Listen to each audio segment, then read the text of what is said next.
কোনো ধারাবাহিকের জন্য সবচেয়ে গুরুত্বপূর্ণ বিষয় হচ্ছে টিআরপি। যদি কোনো ধারাবাহিকের টিআরপি কমে যায় তাহলে খুব তাড়াতাড়ি বন্ধ করে দেওয়া হয় সেই ধারাবাহিকটি। আর যদি কোনো ধারাবাহিকের টিআরপি ভালো থাকে তাহলে বছরের পর বছর ধরে টেলিভিশনের পর্দায় সম্প্রচারিত হয় সেই ধারাবাহিক। কিন্তু বর্তমানে টিআরপি পুরো তলিয়ে যাচ্ছে। যেখানে একসময় বেঙ্গল টপার ধারাবাহিকগুলো 8+, 10+ টিআরপি দিত, সেখানেই বর্তমানে ধারাবাহিকগুলো 5+ টিআরপি দিতেও হিমশিম খাচ্ছে। এত অবনতি কেন হয়েছে টিআরপির? কেন কমে গিয়েছে বাংলা ধারাবাহিকের টিআরপি এতটা? চলুন আজকের ভিডিওতে বিস্তারিত জেনে নেওয়া যাক।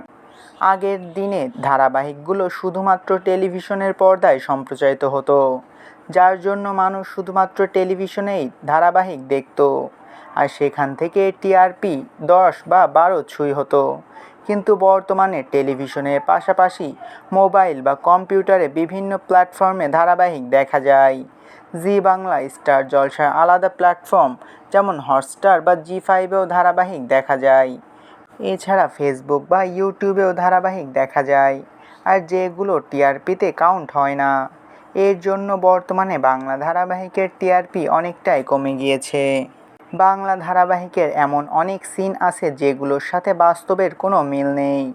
এমনকি অনেক বিষয়গুলো রংচং লাগিয়ে অনেক বড় করে দেখানো হয়, যা বর্তমান জেনারেশন বেশি একটা পছন্দ করে না।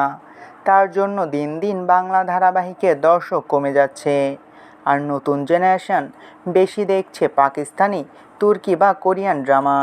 আর তার জন্যই বাংলা ধারাবাহিকের দর্শক কমে যাওয়ায় টিআরপির ওপরও তার প্রভাব পড়েছে। তার জন্য একসময় যে সকল ধারাবাহিক 8+, 10+ টিআরপি দিত, সেই সকল ধারাবাহিকই এখন 3+ বা 4+ টিআরপি দিচ্ছে। ভিডিওটি ভালো লাগলে চ্যানেলটিকে সাবস্ক্রাইব করে আমাদের সাথেই থাকবেন। আপনাদের ভালোবাসায় আমাদের সামনে এগিয়ে যাওয়ার শক্তি যোগায়।